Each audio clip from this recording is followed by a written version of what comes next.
What's up? It's been a fucking minute, hasn't it?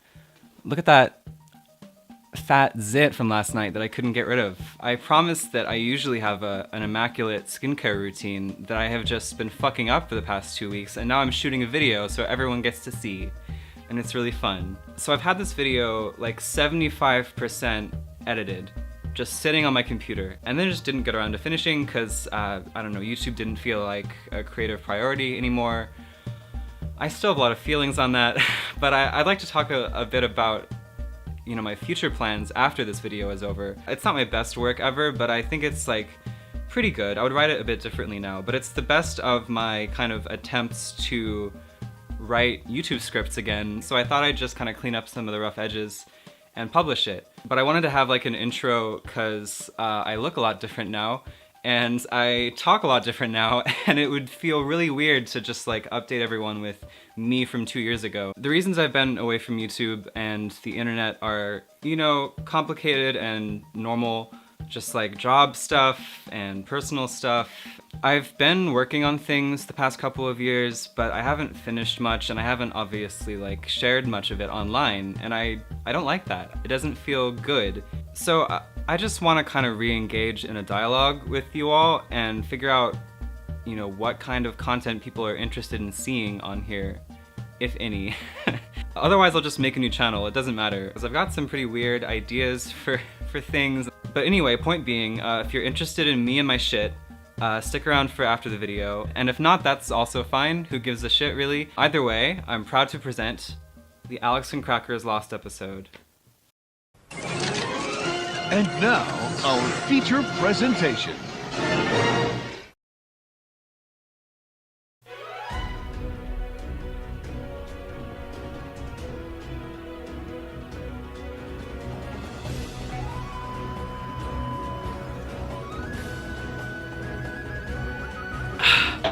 So, Super Mario Odyssey is a 3D adventure platforming video game in which Mario has to travel across the globe in order to prevent his love interest from marrying his longtime romantic rival. And along the way he makes friends with the ghosts, and they have some rowdy frog fun.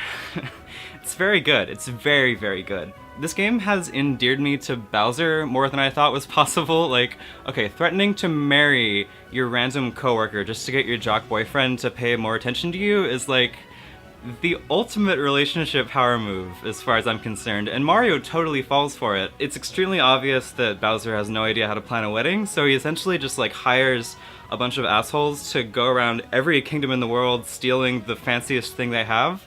So he ends up hosting this incredibly tacky wedding ceremony, and I love it so much. I love him, and I can't stop thinking about Bowser like agonizing over what color tablecloth to use in the chapel, and I feel like I'm losing my mind. I was really impressed with how, you know, apart from being very cute, the wedding motif in Odyssey kind of ties together all the different game areas in a way that's like believable, but doesn't put restrictions on like the aesthetics of any one level. This is my shit, okay? I'm like a huge nerd for Mario level theming discourse. I would love nothing more than to just talk about it for hours, but I don't want to alienate all of my friends and family, and I haven't uploaded a video in like a year, so I thought, what the fuck, right?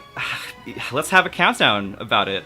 These are my 5 favorite kingdoms in Super Mario Odyssey, so yeah.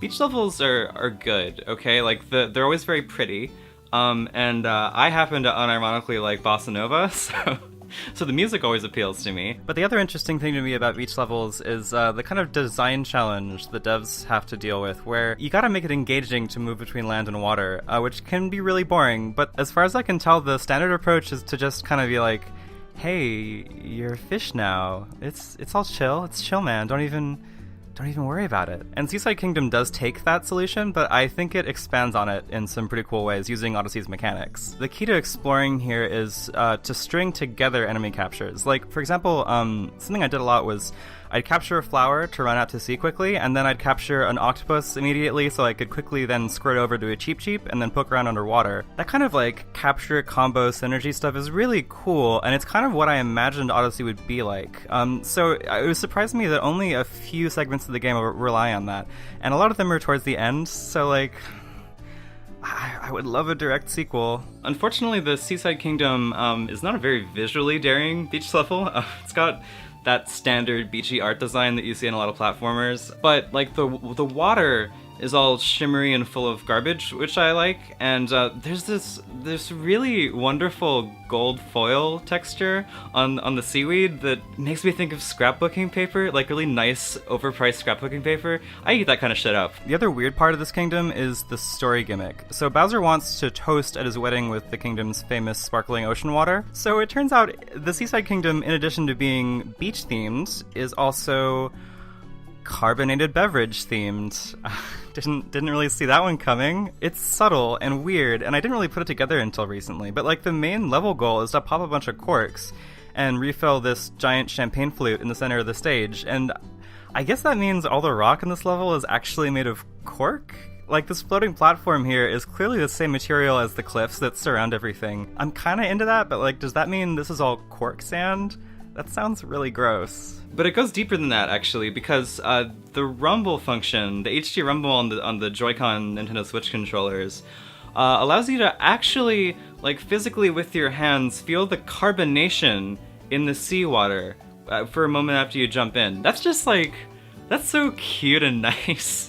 That's so unexpected, but like for Nintendo, that's just like another thing. I was so massively impressed by that. I'm not sure why. Like, I've always really appreciated how 3D Mario games go way out of their way to feel tactile. Like, I can't think of a single mainline 3D Mario that like isn't just chock full of surfaces that I really, really want to touch. and now I'm one step closer to that dream. It's just beautiful. Also, the beach volleyball game is fun. And that's it.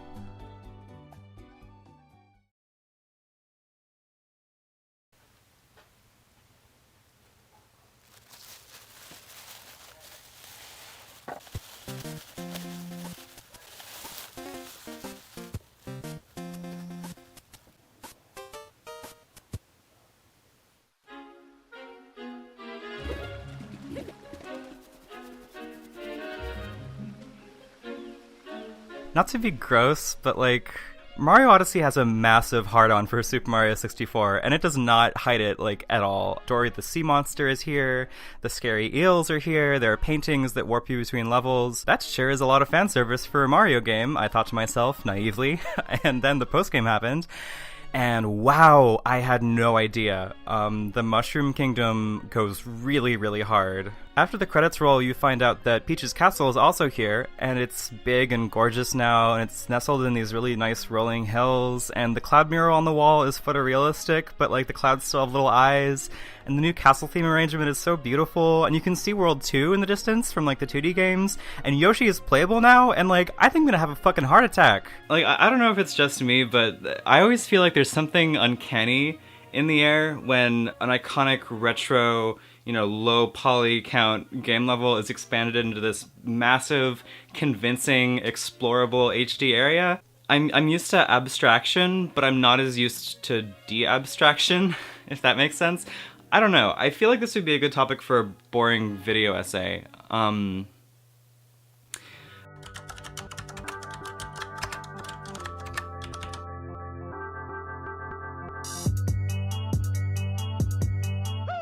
So Super Mario 64 has some seriously weird art direction. Its stylized, goofy character models feel very Mario, but they clash with hyper-detailed textures and backgrounds with more earthy color palettes, and people cite that a lot. People cite Mario 64's graphics as a reason the game hasn't aged too well, but I think there's something mystifying about it, personally. I love running around these big, blurry dioramas, and I just love how they can't decide if they want to be realistic places or cartoony video game levels.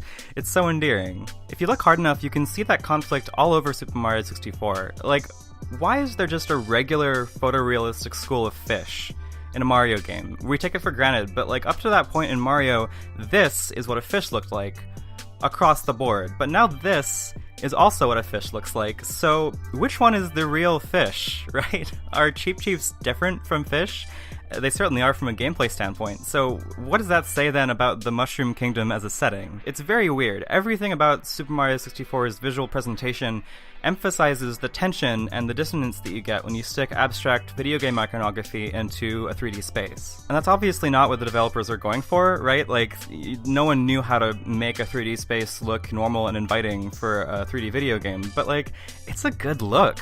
It's very striking, and it set a major precedent for future 3D platformers. So the question that I have then, knowing that, is, now that we've been exploring virtual spaces for 20 years and we're accustomed to it, how can a Mario game possibly have that same aesthetic impact in 2017?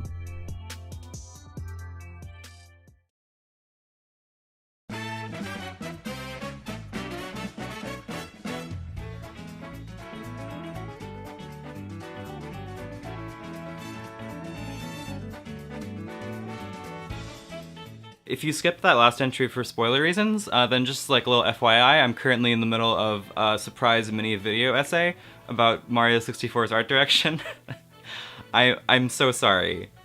Everyone kind of freaked out when Nintendo showed off New Donk City for the first time, and like for good reason, right? Mario is interacting with real-ass photorealistic humans. That's a radical, exciting new visual direction for Mario. But if we think about the role that photorealism plays in Mario 64, we can see that New Donk City is actually doubling down on visual elements that Mario has always had. I honestly think shit like this is a direct continuation of Mario 64's aesthetic tradition. What Odyssey does is it takes the accidental dissonance that defines the look and feel of Mario 64 and leans way into it, deliberately building its art direction around dissonance. Dissonance between caricature and photorealism, but also dissonance between nature and technology, or dissonance between hot and cold, or even between the past and present of its own franchise. That's not just a random aesthetic thread, it's part of what makes Odyssey such an effective tribute to Mario 64, and it serves an important gameplay purpose. When the game wants you to notice surprising new places or mechanics or story elements, it ramps up the dissonance. And nowhere in the game is this better exemplified than in the Metro Kingdom. I think every single person who watched that initial trailer asked themselves, if Mario isn't a human, then what is he? And what we didn't realize was that's exactly the same as Mario 64's Cheep Cheep question, except it's on a much bigger scale, and crucially, it's intentional on Nintendo's part. That's kind of a big deal. I'm honestly, like, really proud of myself for making it through that entire segment without ever using the word verisimilitude. So luckily, New Donk City is actually, like, cool to play around in as well. The Metro Kingdom comes at about the halfway point of the game, so I think it's where the capture gameplay starts really coming into its own. Capturing turns everything in the city into a traversal mechanic. Everything around you is a key to getting somewhere else, and just conceptually, that is so cool. And then the more you like dip into taxis and traffic poles and power lines and stuff, the more you feel like Mario is becoming a part of the city. The level design here is so dynamic and so interactive that I almost felt like I was controlling the level sometimes. And I'm not even like a big game design buff or anything, but I can tell that New Donk City is just a triumph. Around every corner there's a new exciting platform challenge that I can totally fucking beef.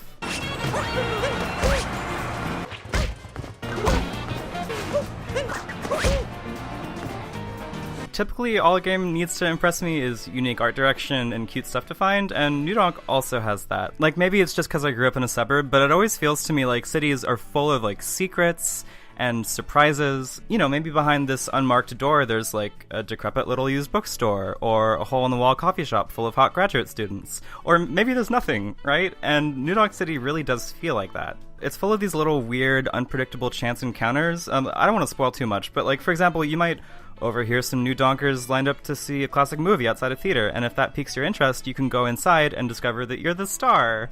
It's so good. For me, it helped a lot that Pauline is like a total dreamboat. I can't think of a better way to upgrade her character. And I know it's been said a lot, but like her vocal tracks are so good. They're so nice. Actually, that reminds me of something. I've been thinking about Sonic recently, also all the time, but like specifically, like, isn't it kind of fucked up how people make fun of Sonic Adventure for having realistic humans and corny vocal tracks? But, like, now that Mario has those things, it's good and cool. All of a sudden, just something to think about for you there, for my subscribers. Something to chew on.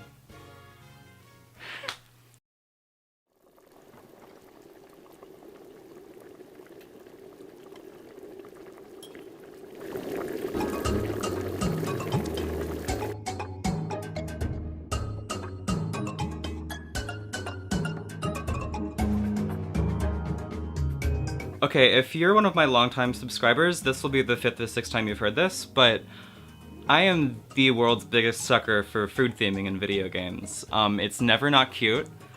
I always love it, and it always works. That is my bottom line. So I want to start by saying that as food levels go, the Luncheon Kingdom is actually kind of weird. Because the food doesn't look like super edible. The huge turnips and tomatoes that are scattered everywhere, they're very shiny and pretty, and I definitely want to like put them in my mouth and just see how they feel in there, but I'm conflicted. I do want to eat the pink lava goop though.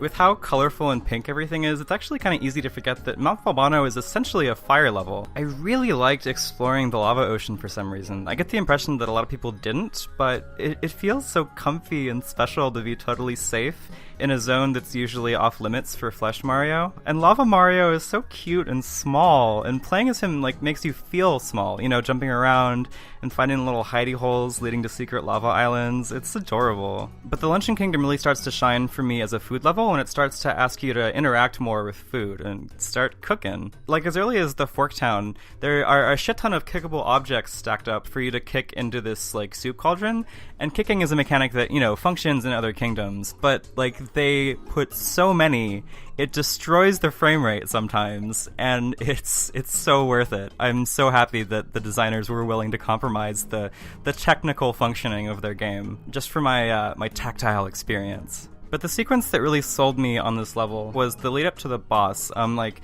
possessing the meat, shaking off the salt crust, and fighting the boss inside the pot of boiling stew and breaking up potato chunks for health. Like, that was one of the best things I've ever done in a video game. I don't know, maybe it's just me, but I thought it was so inventive and cute.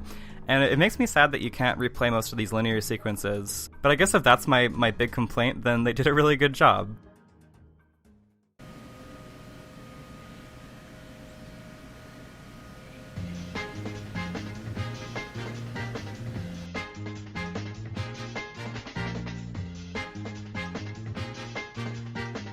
The first thing that stood out to me about the Steam Gardens was its world building, which is weird to say. Like, I think maybe the last time the term world building applied to a Mario game in any capacity was maybe Super Mario Sunshine. So it's surreal to be able to say that the Wooded Kingdom makes pretty effective use of environmental storytelling. You know, like in BioShock or Dark Souls.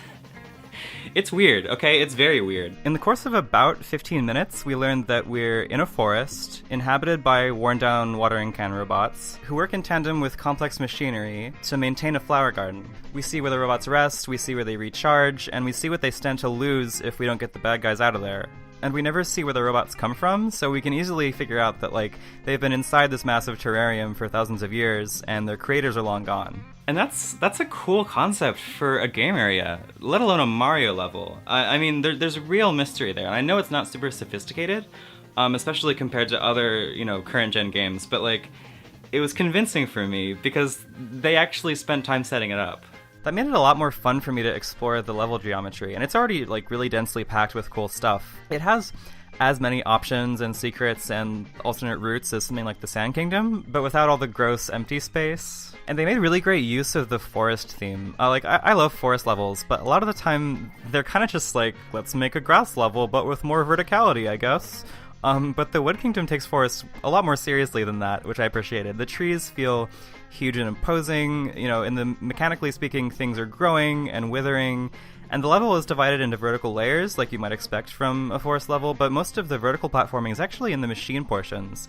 And so because the trees don't have to serve as platforms, they're allowed to just look really cool. A lot of the individual sub-levels are like really ambient and nice to hang out in a way that I haven't really seen in Mario since like maybe Mario 64, not even Sunshine. A lot of the time that's kind of what I'm looking for in a video game these days, just like a nice place to hang out. And I've had a great time hanging out in this starting area. Like I love the shade and the sound effects, it's so calming. But the cool thing about the kingdom is that its different sublevels have very different tones, and that did a lot for my experience. Like the deep woods, right? They're way more atmospheric than they have any right to be. I think they're like genuinely scary, and I feel like a baby for saying that, but like it comes down to personal history. When I was around the ages of 4 and 5, I was really into dinosaurs. I knew all the names, I wanted to be a paleontologist when I grew up, and I think part of that interest came from how like large and scary and imposing dinosaurs are. I really loved Tyrannosaurus Rex, but like I was terrified of it also. And so I used to have these nightmares where like me and my preschool class have to sneak past the sleeping T-Rex to avoid getting eviscerated, or like my mom and I are driving home from my grandma's house and a huge T-Rex starts chasing us. And for whatever reason, Nintendo decided to painstakingly recreate my nightmares, my childhood nightmares, in Mario, of all things. But anyway, the kind of surprising multi-layered exploration platforming that I think the Deep Woods exemplify is something I've always wanted from 3D Mario, and now I have it, and it's weird and good. And I can't think of a better fit for it than a cool, lush forest.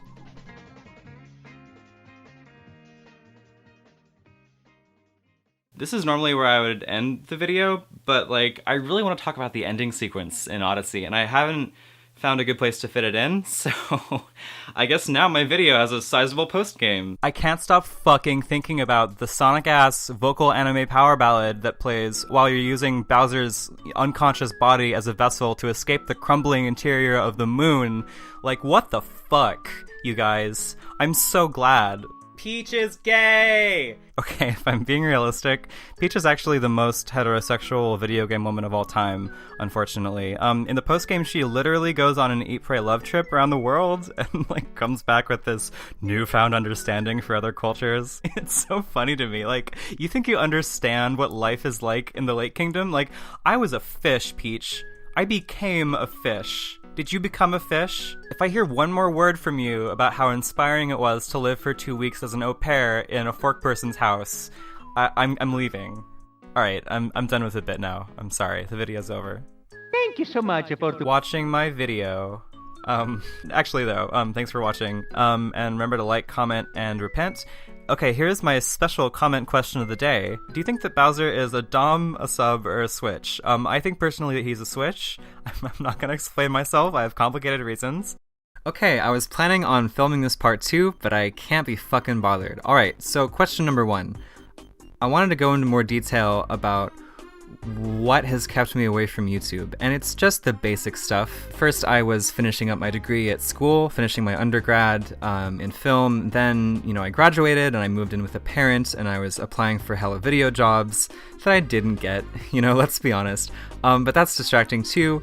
So is the work that I had to do after that, getting jobs. I did some work in food service. I've done some other freelance stuff online. Not to mention mental health. This is a problem you hear about a lot from YouTubers, and I'm not an exception to that. Finishing college and not knowing what the fuck you're gonna do is not a great feeling, and, that's compounded with the continuing gender issues that I've dealt with this entire time. Not issues as in like I'm rethinking it or anything, but I had a rough patch and I was off hormones for a while, and long story short, like when you think you've interrogated your last internalized bullshit, it turns out that was just level 1 and you have to keep going, and it's very tiring. But I want to emphasize that this whole time, 2 years since I've graduated college and 3 years since I've uploaded a video, I have been working on scripts. It's just that I never managed to develop any of them to a point that I liked. I think there were 2 big problems that were preventing me from finishing anything, apart from the stuff that was distracting me. And one of them was that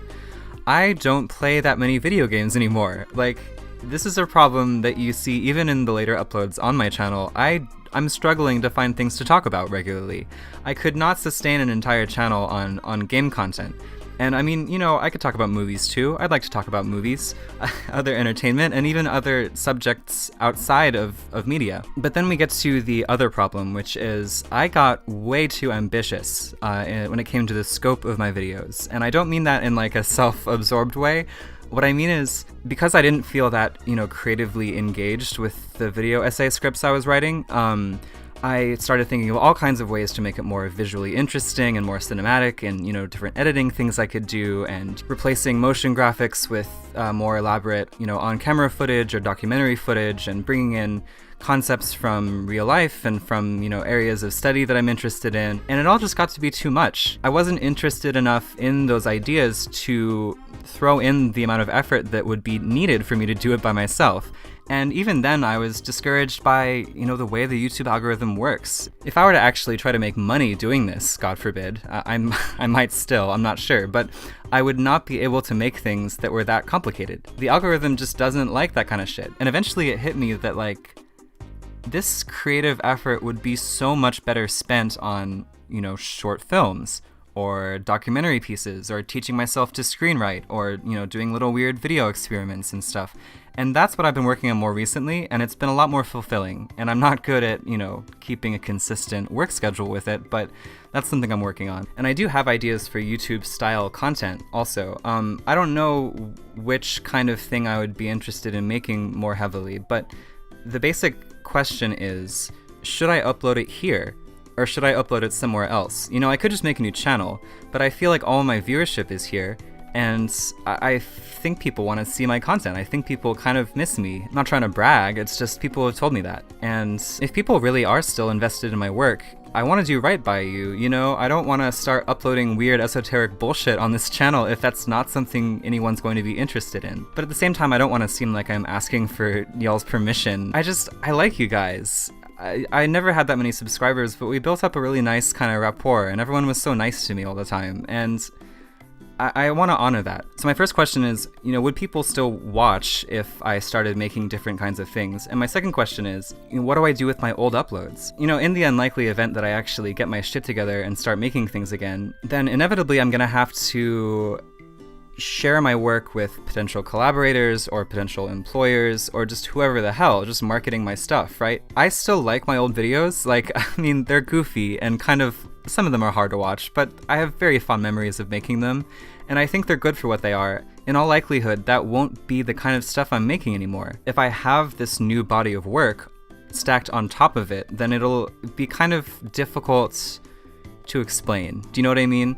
I don't know if I want to be giving employers and collaborators access to me at 18 and me at 19 saying dumbass shit about dumbass shit. So my instinct would be to either just try to bury, the old stuff in uploads and just stick it out, or to maybe delist them, and just leave all the links around and maybe even upload them separately to a new channel so that the old comments and everything are still preserved, but then, you can find, I don't know. I'm kind of at a loss as to how to approach this, if you can't tell. So yeah, I think that's it. Just let me know how you feel in the comments, if this is something that matters to you, and if it's not, then I hope you have a nice day.